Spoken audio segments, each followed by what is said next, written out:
Hello students, this is Dr. Mrs. Achibe Compson from the Department of Educational Foundations, Educational Psychology Unit.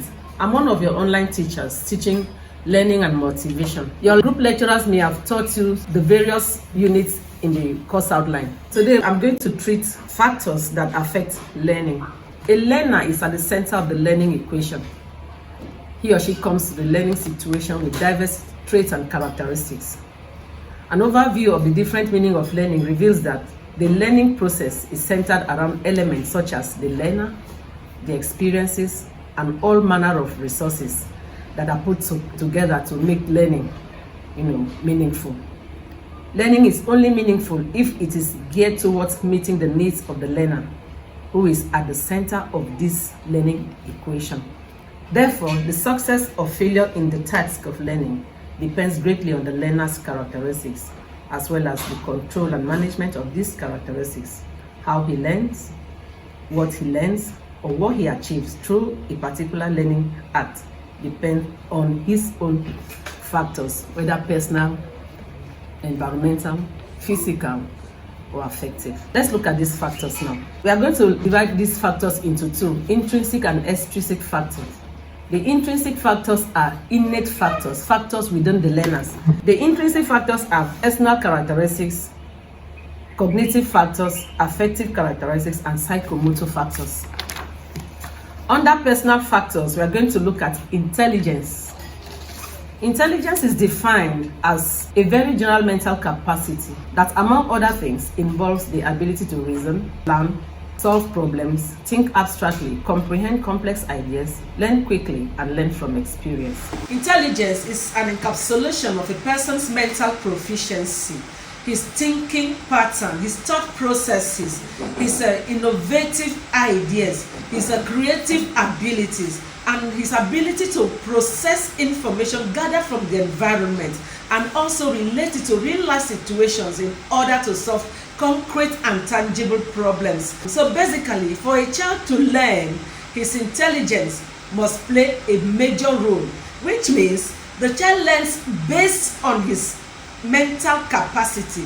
No child learns beyond what is upstairs, that's his intelligence. You cannot learn beyond your intelligence. You learn based on your mental capacity. That's how you can process, you can acquire information, process the information, digest the information so that you can be able to use it. No child can learn effectively without intelligence, without a level of intelligence. Intelligence is what helps the child to reason, to memorize, to grasp concepts.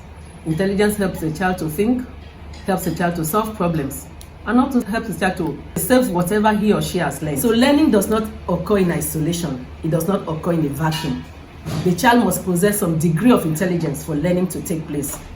And we also know that if a child is not intelligent, he struggles through school, he struggles to understand, concepts, he struggles to memorize. Even perception becomes a problem. Why? Because his level of intelligence is not enough to help him do this. A learner's level of intelligence plays an integral part in the learning process. The higher the intelligence quotient, the higher the quality of his behavior or performance.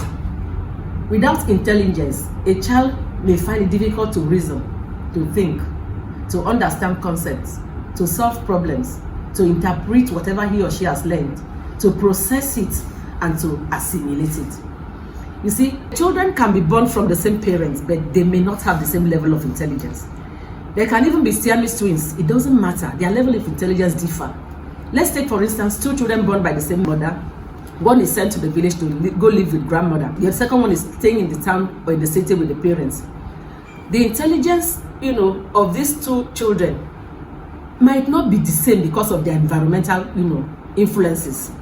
Environment also helps to boost a child's intelligence. The child who is living in the town with the parents may have, a fertile environment to thrive, may have good education, may have good relationship and all of that, may be exposed to other factors that might boost intelligence, while the one who is living in the village is hindered by his environment, circumstances surrounding him, even the food he eats.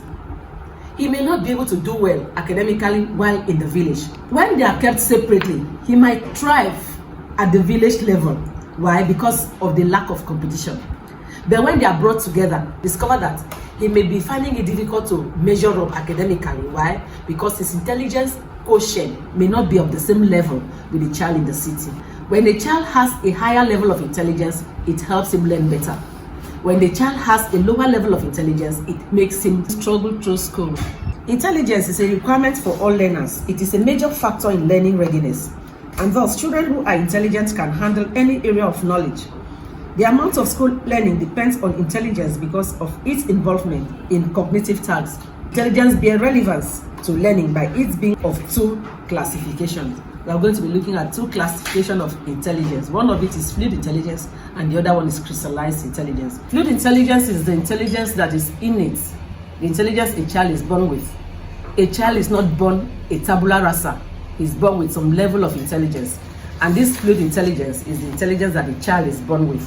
Fluid intelligence is the inherent component of intelligence which sets the limit to which individual's ability to think and reason abstractly could blossom.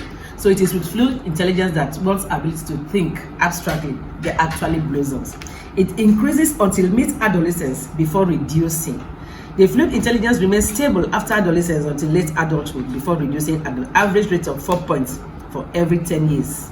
The second type of intelligence is crystallized intelligence. This refers to acquired intelligence we get from the environment, learned intelligence, intelligence that we acquire from experiences around our environment. It includes the acquisition of skills in various areas of human endeavors. Crystallized intelligence is the accumulated information and verbal skills possessed by an individual. It emanates from the cognitive skills and cultural values a child receives. It also includes written symbols, use of abstract concepts or language. Crystallized intelligence fashions the application of one's intelligence in social and cultural interaction. It increases steadily up to mid-60s. The second factor under personal factors for learning is language and learning. We are going to be looking at language, what language is and how language affects learning. Language is a learned code or symbol, as we all know, that helps us in communication. Learning in classroom is usually accomplished through language. We cannot learn without language. We use the language to communicate. The teacher uses the language to express himself. The learner uses the language to express himself. We use the language to ask questions. We need the language to read. If we don't learn language, we will not be able to read, because even our mother tongue is language, and we need an understanding of language to be able to write, to be able to read, to be able to observe, to be able to express ourselves. Okay, so teachers teach, ask questions, orchestrate discussions, and assign reading and writing tasks by the use of language. The child cannot grasp what he cannot even read what is written on the blackboard. He cannot read his textbooks without language. The child needs language to interact with the teachers. He needs language to communicate. He needs language to understand what he's reading. So language is very essential. Without language, learning cannot be complete. Without language, learning cannot take place. Without language, the child is inequipped. The child is incapacitated to learn what the teacher has for him. So language is very important when it comes to learning. The next point we're going to be looking at is attention. Attention is a cognitive process of selective concentration on an aspect of the environment. For one to pay attention, there must be concentration, selective concentration. That means instead of focusing your attention on or paying attention to every other things in your environment, you're focusing attention on something selective. For a child to be able to learn, his attention must be focused on the learning material. His attention must be focused on the activities in question which he is about to learn. His attention must be focused on the teacher. His attention must be focused on what he has to look at, what he has to learn, so that he can be able to understand. Attention is the allocation of processing resources. It plays a very important role in students' learning in that it allows students to tune out unrelated information. That means when a child is focusing his or her attention on something important that he is about to learn, he has to tune out from irrelevant information. He also has to remove background noises. He has to tune out from background noises. He has to tune out from visual distractions. and even their own thoughts. For a child to focus attention, he has to also put his own thoughts to rest. When you're paying attention or focusing attention on something you're learning, you must ignore other distractions, other environmental inputs that are not part of what you are learning. If you don't do that, you're not going to concentrate on what you are focusing attention on. When you are paying attention on a particular thing, you are giving it your all. Even your own thoughts must be suppressed. Even things that go around you must be suppressed. The noise in your environment must be suppressed. You are actually logging out of the environment, the entire environment, and focusing on something specific that you are actually learning. You cannot learn if your attention is not focused on the information the teacher is giving you. You cannot learn when, especially if your teacher is teaching and some children or some students are looking outside with earpiece in their ears. You know, most students do that. A teacher is in the class teaching, your earpiece are in your ears. Some of them are behind, fiddling with their phones. That's lack of attention. You cannot learn, you cannot grasp what the teacher is teaching in the class when you are not focusing your attention on the teacher. So attention plays a very important role if a learner must learn effectively. The fourth point I'm going to mention under personal characteristics is perception and learning. What is perception? Perception can be defined as the sensory experience of the world, which includes how an individual recognizes and interprets sensory information, including response to stimuli. How do we perceive? Perception includes sense of vision, sense of touch, sense of smell, and sense of taste. We all perceive differently. Okay? We can be in the same class and our perception is different. Student A can perceive mathematics to be very difficult.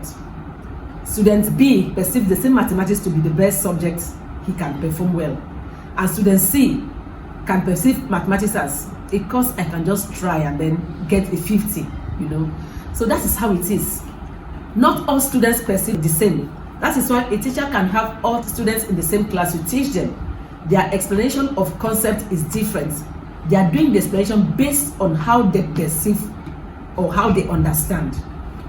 So perception is important for learning. Every child must have his 5 senses at alert if he or she desires to learn effectively. And another thing that is key is that you don't base your judgment based on other people's perception of concepts. A student may think that a particular lecturer is not competent enough to handle this lesson, but that does not mean that another child thinks the same way. Another student may find this particular teacher very competent enough to handle tasks and he understands his teaching methods. So perception is an individual thing.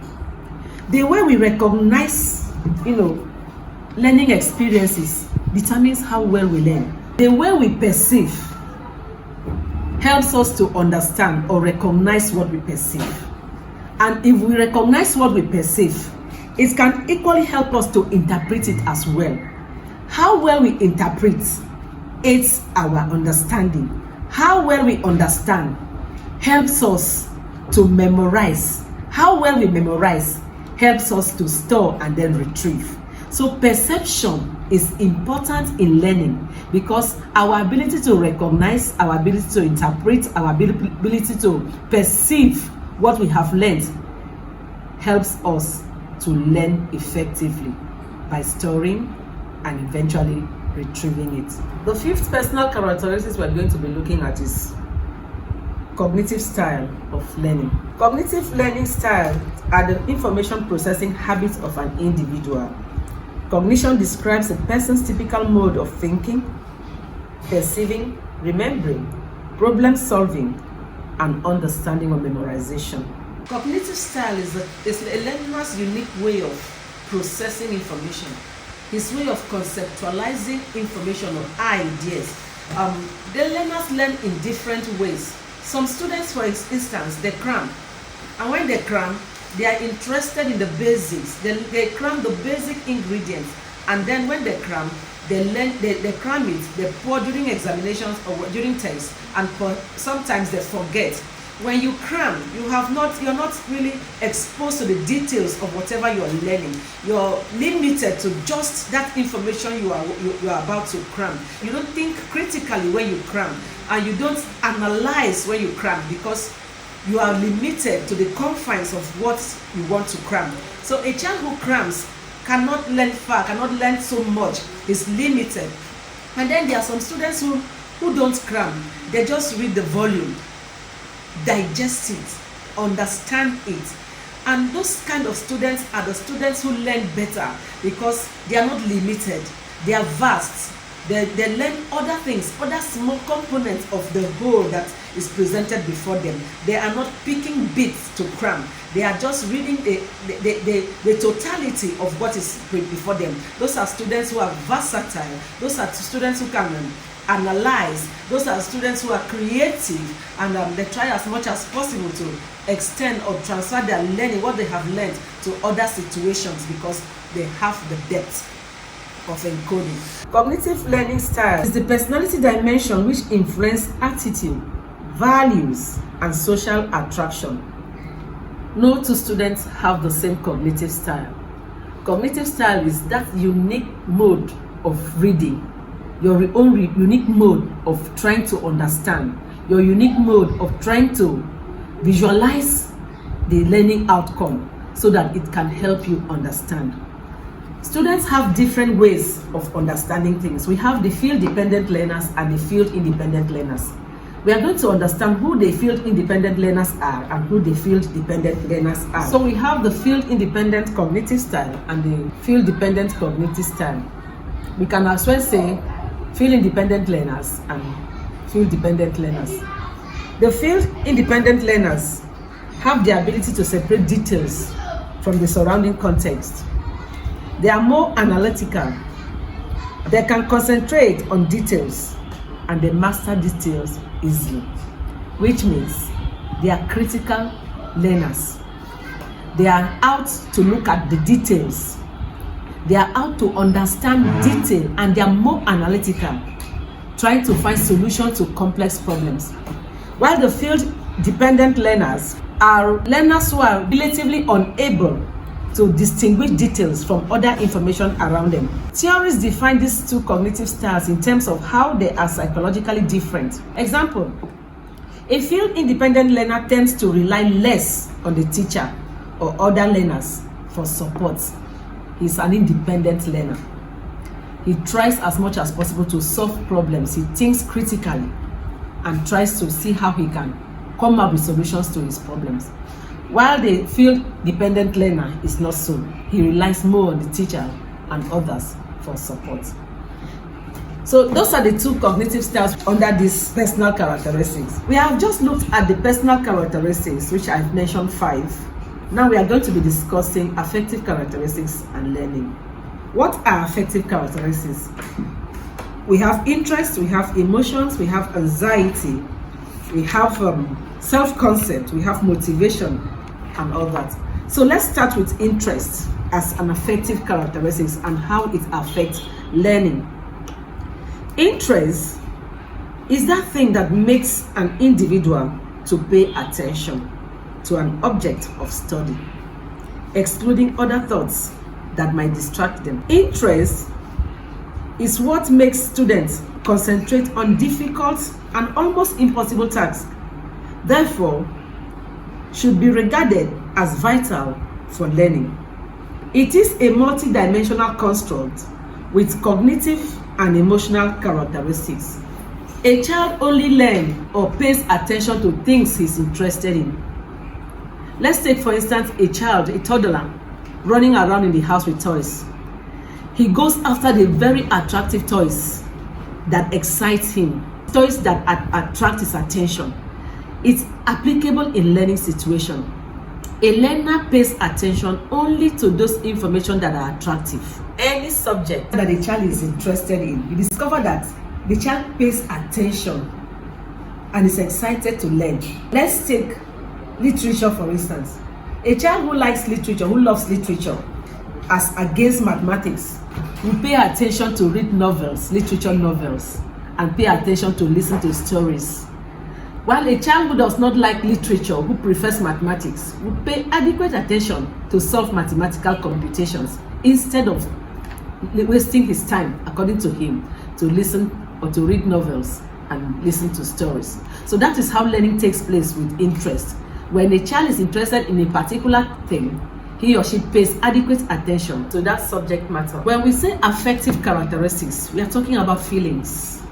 How do we feel? You know, what excites us? Our emotions, our temperaments, they all boil down to our affective characteristics. And this plays a major role in learning. It plays a major role in the teaching learning situation. Our state of mind has to be intact and in tune with whatever we want to learn. Otherwise, learning may not take place. The second affective characteristics is emotion. Emotion is a complex reaction involving experiential, behavioral, and physiological elements. It is how individuals deal with matters or situations they find personally significant. Emotion is an individual state of mind at a particular time, depending on the experiences he has. Let's take, for instance, a student who comes to school in the morning. Maybe he watched his parents fight before leaving home. He comes to the classroom moody, unable to pay attention to the class or to the teacher. He's depressed, he's troubled, he's bothered. And then there is the teacher in front of him teaching. That child is not emotionally balanced at that particular time and hence will not be able to learn. So a child's state of mind can either affect learning or mallearning depending if it's positive emotion or negative emotions. Positive emotion excites the child, while negative emotion keeps the child angry, troubled, withdrawn, and not stable for learning.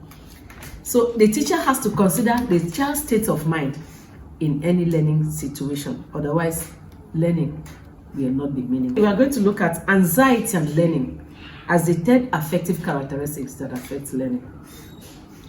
Anxiety is an emotion characterized by feeling of tension, nervousness, worry, and physical changes like increased blood pressure.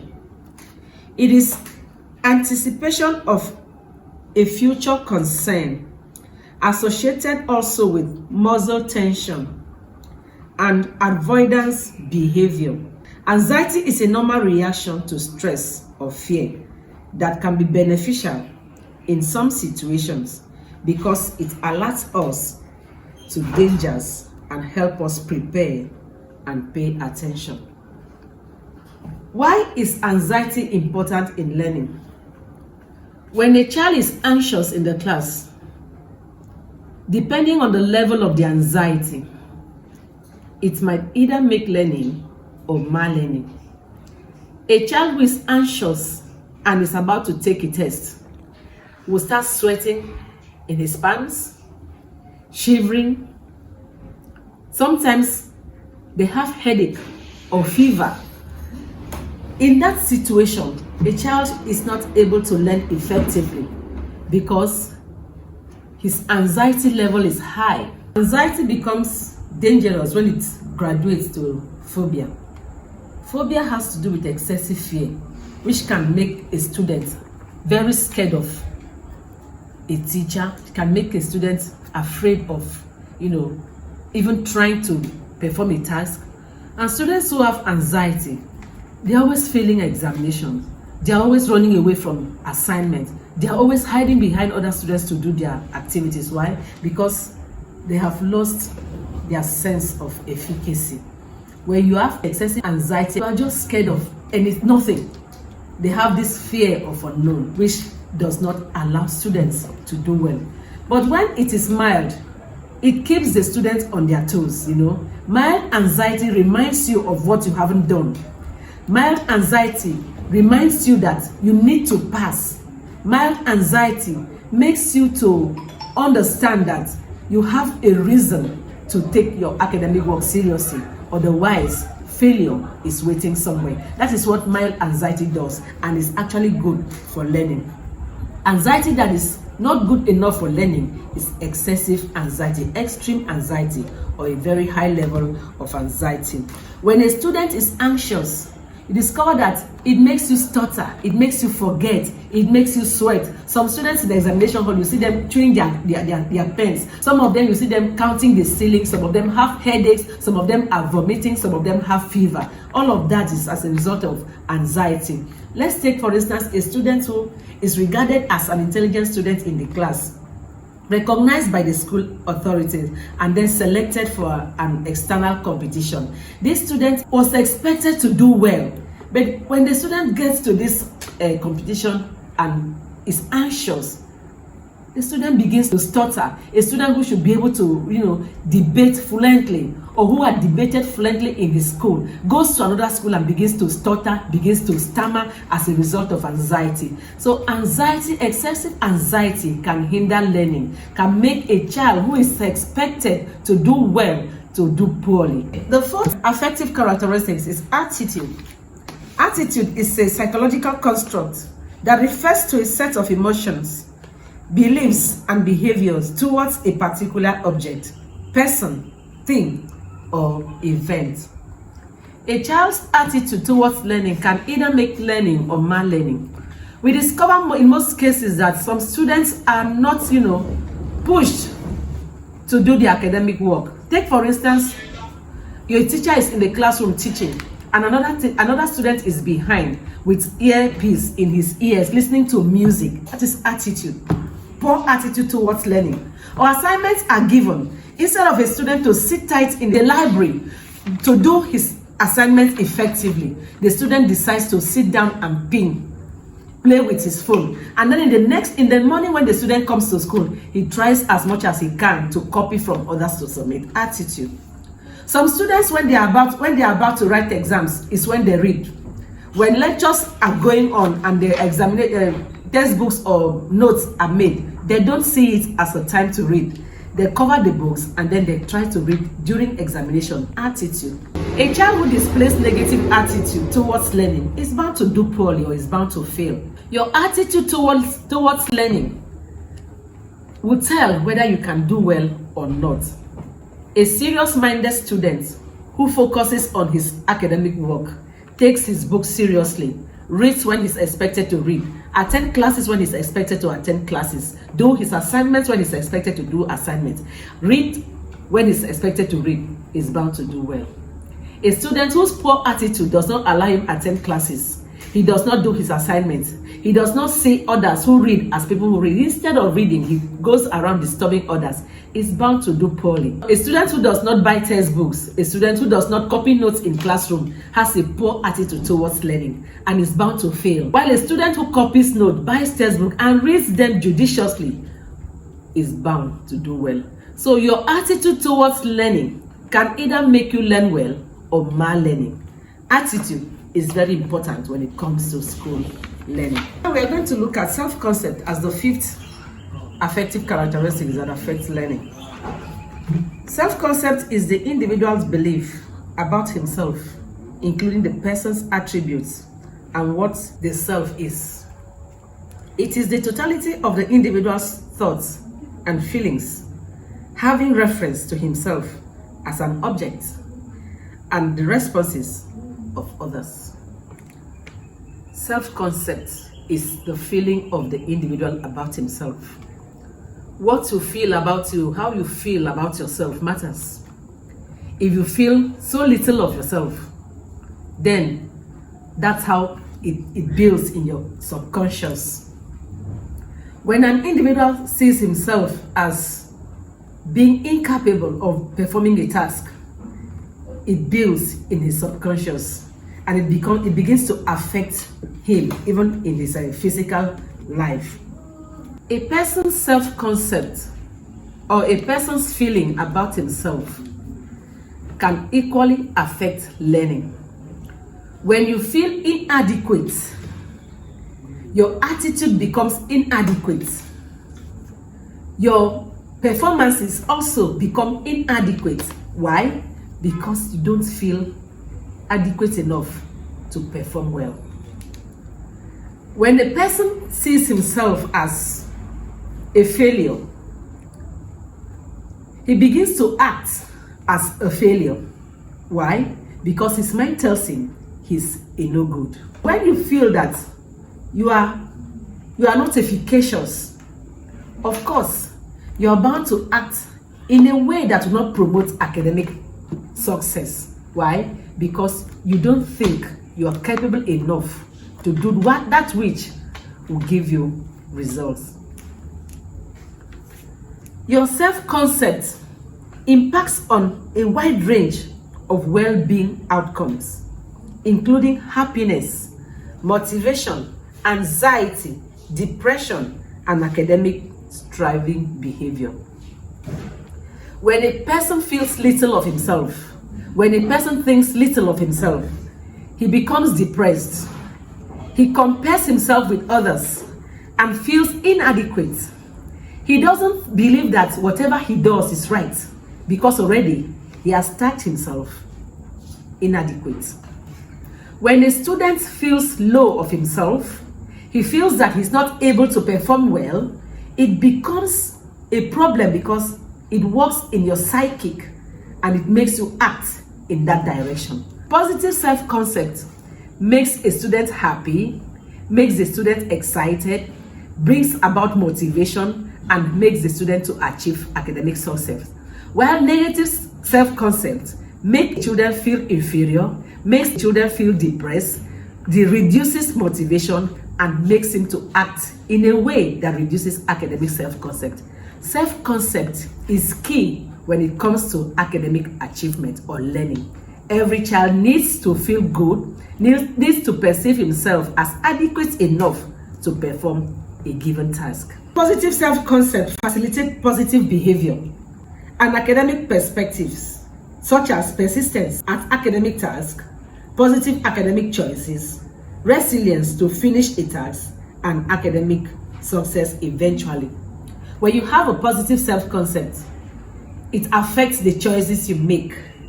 It affects the way you persist towards finishing a task. And it makes you have a feeling of superiority over others. Hence, your pursuit for academic success. Negative self-concept limits a student. It makes you, look down on yourself, look down on your capabilities, and makes you have this sense of worthlessness. Reduces a person's self-efficacy, and your I can do mentality is eroded, which is not good enough for academic success. So let's look at the last affective characteristics, which is motivation. What is motivation? Motivation is that thing that moves you to act. It is that driving force, that thing that drives you to act.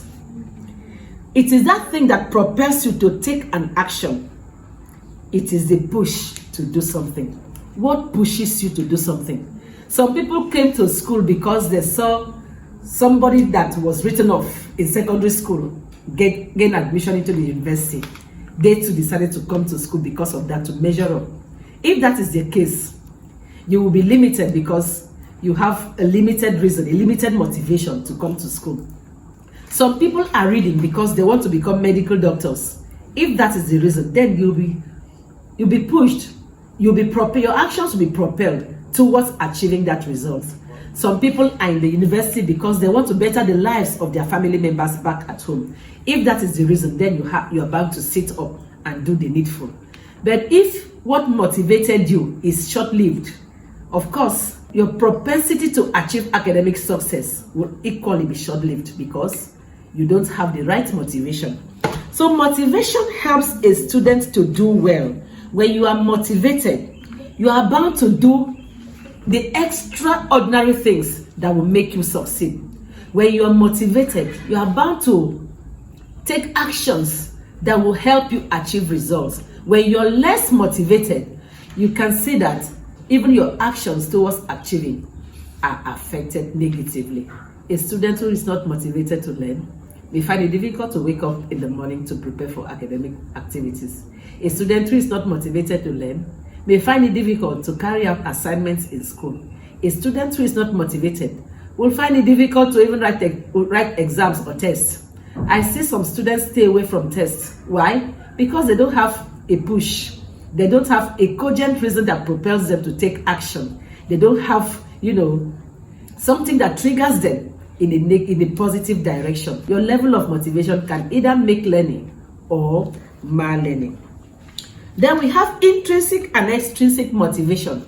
Intrinsic motivation is motivation within, what motivates you from the inside, not minding external forces. The motivation that comes from the inside. While external motivations can be, maybe your uncle has promised to buy you a car when you have a degree. Maybe your uncle has promised to take you abroad when you have a degree. Those are external motivation or external motivators. But if your motivation is intrinsic, you discover that you have this push, inward push, you have this internal push towards acting and towards achieving results. Every student needs that push, whether intrinsic or extrinsic. Because if you have a reason to do well, if you have a reason to achieve success, then you will strive to achieve success. But if you don't have any reason, if you're just going to school because your father forced you to go to school, then you may not achieve. Let's take, for instance, a student who didn't want to read medicine, but was forced by his parents to do medicine, to read medicine. His aim in school is just to have a degree and give to daddy. He doesn't have that internal motivation. He has external motivation. So his aim is to go to school and give the certificate to daddy. He may not do as well as he would have done in this area of passion. Motivation pushes us to act in a positive direction. When we are not motivated, we don't have anything that motivates us to act. We are bound to display laissez-faire attitude in everything we do. Still under personal factors, we have psychomotor factors, which we will discuss in our next video before moving to social factors in teacher and teaching.